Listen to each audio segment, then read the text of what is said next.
నన్ను బలపర్చు క్రీస్తు యందు నేను సమస్తము చేయగలను. దేవుడు మన పక్షమునుండగా మనకి విరోధి ఎవడు? ఆమేన్, ఆమేన్. దేవుడు ఎటువంటి దేవుడు ఉన్నారంటే, ఒక న్యాయాధిపతి ముందు న్యాయవాది ఏదో ఒక రకంగా తన క్లయింట్ ని కాపాడుకోవాలని ట్రై చేస్తారు కదా. అలా ఇప్పుడు దేవుని ఎదుట యేసు ప్రభు ఏదో రకంగా మనల్ని కాపాడాలని ప్రయత్నం చేస్తున్నారు. ఆమేన్, హల్లెలూయా. ఏదో ఒక రకంగా మనల్ని ఆయన మచ్చల్ని కడిగి డాగుల్ని కడిగి ఏ సెక్షన్ ప్రకారం ఏ పాయింట్ ప్రకారం వీళ్ళని నిలబెట్టగలనా అని ప్రభు చూస్తూ ఉన్నారు. పాపం చేసినప్పుడు, ప్రభుకి ఇష్టం లేని కార్యాలన్నీ చేసినప్పుడు బబులోనుకు పంపించిన దేవుడు అదే బబులోన్ నుండి విధింపబడిన దినములు కాగానే ఆయనే బయటికి తీసుకుని రావడానికి త్వరపడుతున్నారు.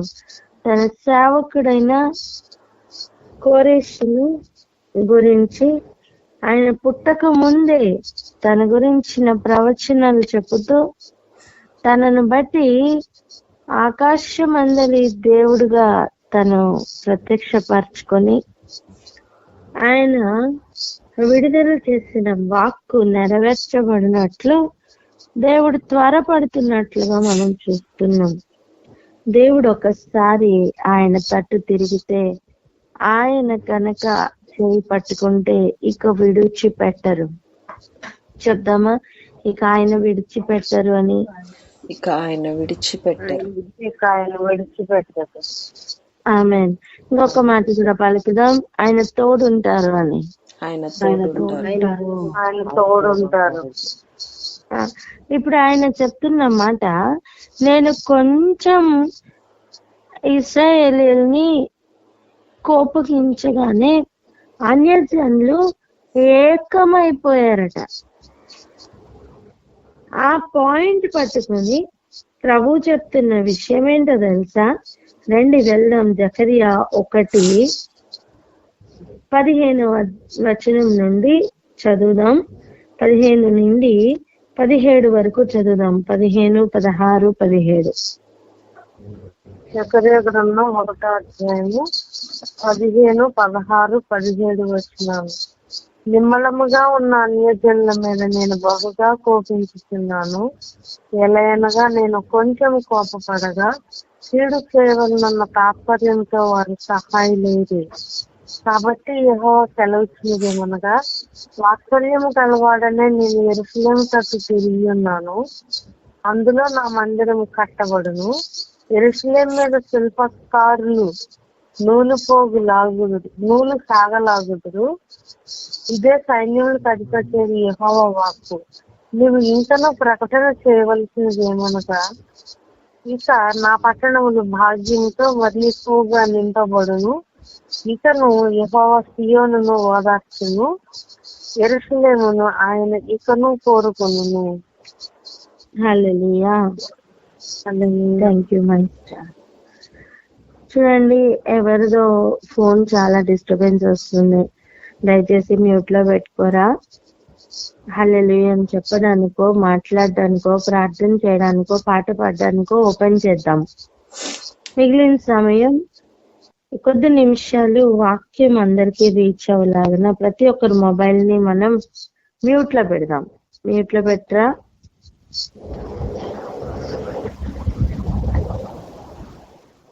Thank you lord. Thank you master. చూడండి, అన్యజనుల మీద ఇప్పుడు దేవుడట బహుగా కోపిస్తున్నారట. మ్యూట్ లో పెట్టండి అమ్మా.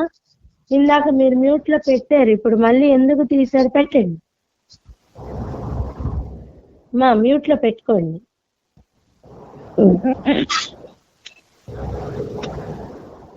అట్లనే ఉండండి, ఎందుకంటే మీకు తెలీదు మీ ఫోన్ లోంచి వస్తున్న శబ్దాలు.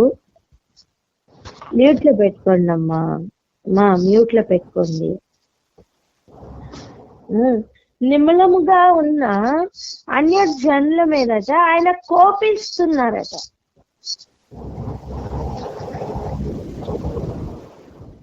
ఎందుకు కోపిస్తున్నారు? కొంచెం కోపపడగా కీడు చేయవలన తాత్పర్యంతో వాళ్ళు కూడా సహాయులై వచ్చారట. అందుకు కోపగిస్తూ ప్రభు ఏం చెప్తున్నారంటే, నేను వాత్సల్యముతో కదులుతానంటున్నారు.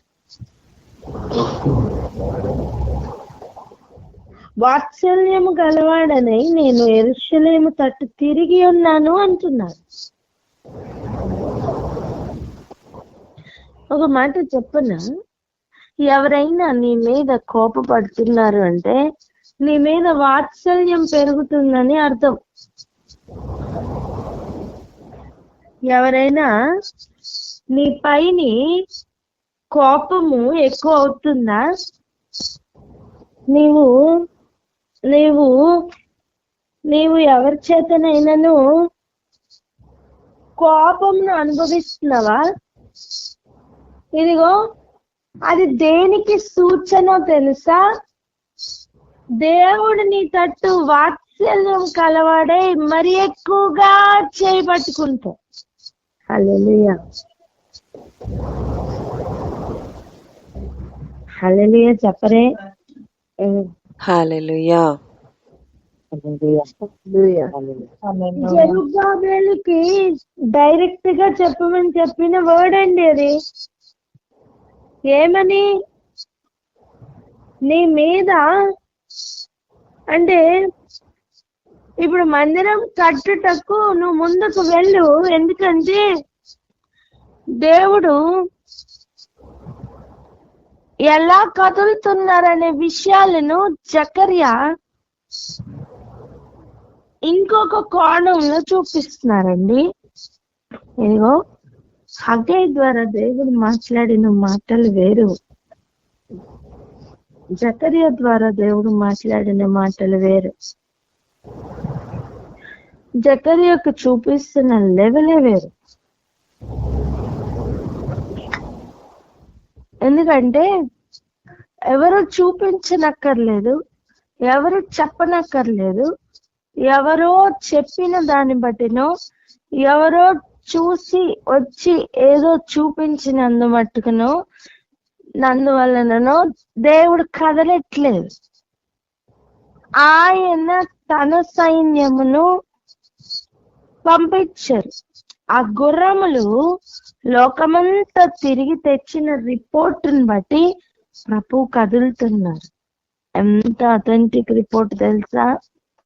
లోకమంతా నిమ్మలముగా ఉన్నది అనేది మాత్రమే కాదు, కానీ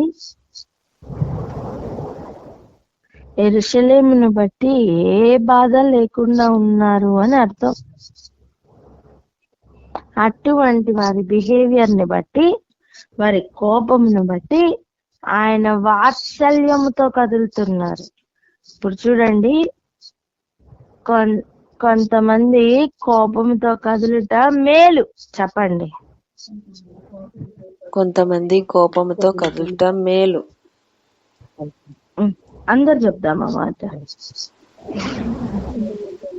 కొంతమంది కోపంతో కదులుతాం మేలు. ఎందుకు తెలుసా?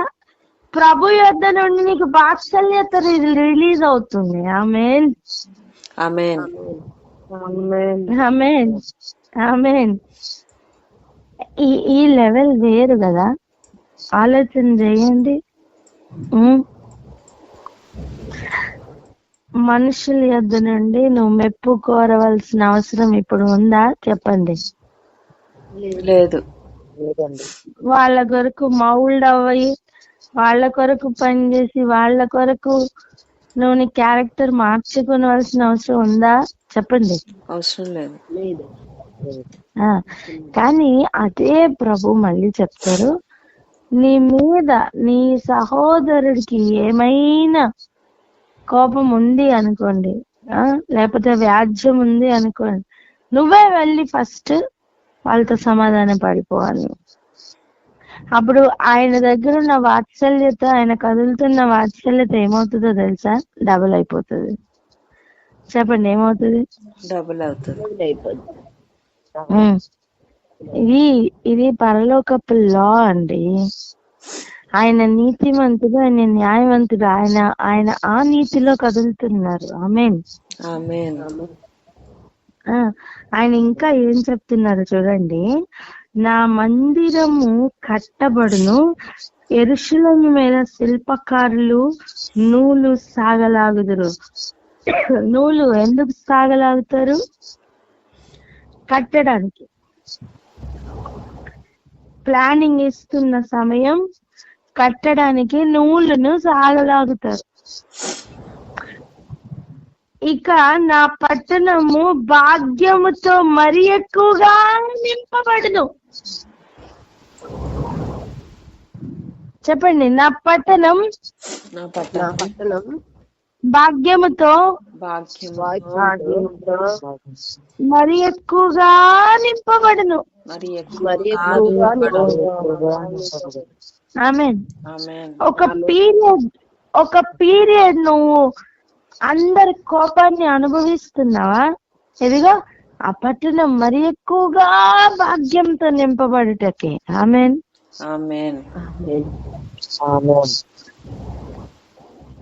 ఇంకను యెహోవా సియోనును ఓదార్చును. నీకు దుఃఖమే లేకపోతే నీకు ఓదార్పుతో ఏం పని? చెప్పండి. నీకు దుఃఖమే లేకపోతే ఓదార్పుతో ఏం పని? అయ్యో నేను దుఃఖపడుతున్నాను అని బాధపడుతున్న సమయం నేనున్నాను, నేను తోడుగా ఉన్నాను, నేను ఓదారుస్తాను అని ఇంకా వాత్సల్యంతో కదులుతున్న ప్రభు. నేను ఒక మాట అడగాలి. నీకు ప్రేమ మనుషుల యొద్ద నుండి కావాలా? నీకు ప్రేమ దేవుని యొద్ద నుండి కావాలా? నీకు ఓదార్పు మనుషుల యొద్ద నుండి కావాలా? దేవుని యొద్ద నుండి కావాలా? ఈరోజు ఆలోచన చేసుకో. నువ్వు ఎలా కదులుతున్నావు? ఎలా మాట్లాడుతున్నావు? ఎక్కడెక్కడ ఓదార్పు తెచ్చుకుంటున్నావు? ఏమేమి మాట్లాడి నువ్వు ఓదార్పును ఆశ్రయిస్తున్నావు? ఓదార్పు కావాలని ఆలోచన చేస్తున్నావు? అమ్మా, నువ్వు ఎలా కదులుతున్నావో, నీ చుట్టూ పరిస్థితులు ఎలా ఉన్నాయో దానిని చూసి నువ్వు ఈరోజు తెలుసుకోవాల్సిన విషయం ఏంటంటే దాని ఆపోజిట్ లో దేవుడు కదులుతున్నారు.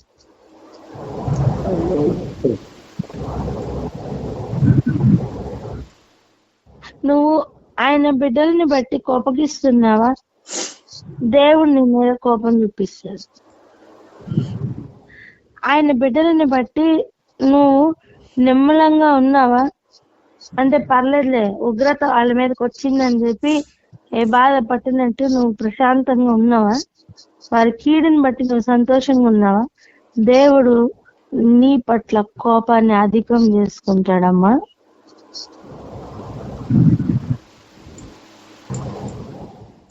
నువ్వు అనేక మంది చేత నింద అవమానం పడుతున్నావా? కోపాన్ని, అవతల వారి కోపాన్ని నువ్వు భరిస్తున్నావా? అమ్మ, దేవుడిని పట్ల వాత్సల్యత కలిగి కదులుతున్నారు. ఆయన మామూలుగా ఒక భాగ్యంతో నింపుదాం అనుకున్నారేమో, కానీ ఇప్పుడు చెప్తున్న మాట, వారి కోపం ఎలా సహాయమైందో తెలుసా? బహుగా,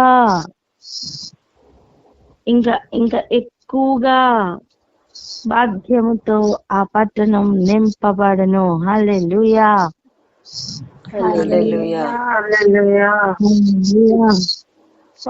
సో దేవుని యొద్ద నుండి వాత్సల్యం రిలీజ్ అవ్వడానికి నీ చుట్టూ పరిస్థితులు ఉచ్చులు వల్ల బిగించుకుంటున్నాయి. దేవుని వలన వచ్చే వాత్సల్యం నువ్వు అనుభవించినట్లు నీ చుట్టూ ఉన్నవారు నీ మీద కోపాగ్నిని చూపిస్తున్నారు. హల్లెలూయా. యెరూషలేము ఆయన ఇక్కను కోరుకొనును. చెప్పండి, యెరూషలేమును ఆయన ఇక్కను కోరుకొనును. ఆమేన్. ఆమేన్. ఆయన ఈ మాటలు చెప్పడానికి కారణం ఏంటండి? గుర్రములు తెచ్చిన రిపోర్ట్, అన్యజనులు ఉన్న తీరు. ఈ సత్యం ఈ రోజు గనక నువ్వు కనుగొన్నావా, ఈ సత్యం గనక ఈ రోజు నువ్వు తెలుసుకున్నావా, నీ మైండ్ మొత్తం కూడా ఒక స్వాతంత్రం అనుభవిస్తుంది. నీ మనస్సు మొత్తం కూడా ఒక బాధపడుతున్నావే అదంతా కొట్టుకుని పోతుంది. ఎందుకంటే దేవునితో తోడుగా ఉన్నారట, ఎందుకంటే దేవుని పట్ల వాత్సల్యం కలిగిన వాడే కదులుతున్నారట, ఎందుకంటే నీ పట్టణంను లేదా నువ్వు మందిరంగా కట్టబడాలని ఆశపడుతున్నావే, శిల్పకారులు నీ మీద నూలు లాగుతారు. ఎందుకు తెలుసా? శిల్పకారులు అంటే వాళ్ళు ట్రైన్ అయ్యారమ్మా, నిన్ను ఎలా మౌల్డ్ చేయాలో దేవుడు నిన్ను శిల్పకారులకు అప్పగిస్తున్నారు.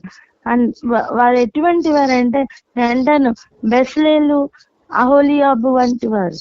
ఇంకా అడ్వాన్స్డ్ చెప్పండి, ఇంకా అడ్వాన్స్డ్.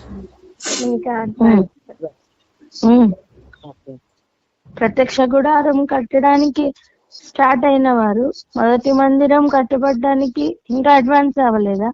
ఆ తర్వాత అలాగైతే ఇప్పుడు రెండో మందిరం కట్టడానికి మరీ ఎక్కువగా అడ్వాన్స్. ఇంకా ఆయన ప్రకటన చేస్తున్న విషయాలను ఈరోజు రిసీవ్ చేసుకోండి. ఈ పట్టణం ఇంకా ఎక్కువగా నింపబడుతుంది ఆయన ఇచ్చు భాగ్యంతో. మనుషులు ఇచ్చు భాగ్యం అయితే కొట్టుకుపోతుందేమో, కానీ దేవుడు ఇచ్చే భాగ్యం ఎన్నటన్నిటికీ ఉంటుంది. ఆయన సియోను ఓదారుస్తారట. అందుకే దుఃఖపడుతున్న సమయం బాధపడద్దు, దేవుడే ఓదార్చే సమయం ఉంది. ఇంకా యెరూషలేం ఆయన ఇంకనూ కోరుకుంటున్నారట. ఈరోజు ఈ వాగ్దానం చేత పట్టుకొని ప్రార్థన చేద్దామా? ఒక్కొక్క వాగ్దానం నీది నా కొరకు అని ఆపాదించుకుంటావా? నీ పట్ల చూపిస్తున్న ఒక్కొక్క కోపం, ఒక్కొక్క కోపపు చూపు, ఒక్కొక్క కోపపు మాట, యేసే దగ్గర నుంచి విడుదలవుతున్న వాత్సల్యం మరి ఎక్కువగా రావడానికి ఉపయోగపడుతుంది. చూడండి, ఫైర్ ఇంజిన్ వచ్చింది అనుకుందాం, ఇక్కడ ఫైర్ కొంచెమే ఉందనుకోండి, ఫైర్ ఇంజిన్ ఎంత వాటర్ రిలీజ్ చేస్తుందండి? కొంచెమే రిలీజ్ చేస్తుంది. కానీ ఇక్కడ ఫైర్ ఎక్కువ ఉంది అనుకోండి, అప్పుడు ఫైర్ ఇంజిన్ లో నుంచి వాటర్ కూడా ఎంత వస్తుంది? ఎక్కువ వస్తుంది కదా. అదే విధంగా ఈ లోకంలో ఉన్నవారు నీ మీద కోపం కొంచెమే చూపించారనుకో, దేవుని యొద్ద నుండి వాత్సల్యం కొంచెమే రిలీజ్ అవుతుంది. ఇలా చూడండి, ఇలా ఆలోచించండి.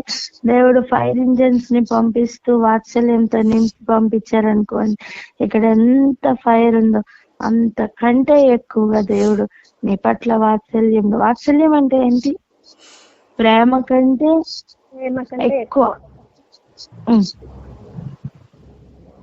అటువంటి ఇంజన్స్, ఫైర్ ఇంజన్స్ బయలుదేరు అనుకోండి, ఆలోచించండి నీ మీద, నీ చుట్టూ ఉన్న పరిస్థితులు ఎలా ఉన్నాయో వాటి కంటే ఎక్కువగా రిలీజ్ అవుతున్న వాత్సల్యంని గుర్తుపట్టు. ఇక నువ్వెన్నడూ కూడా దిగులు పడవు, నువ్వెన్నడూ కూడా బాధపడవు, క్రీస్తు కొరకు నిలబడతావమ్మా. దేవుడు అలాగను ప్రతి ఒక్కరిని దీవించును గాక. ఆమేన్. ప్రార్థన చేసుకుందాం. హల్లెలూయా. Thank you Jesus. హల్లెలూయా.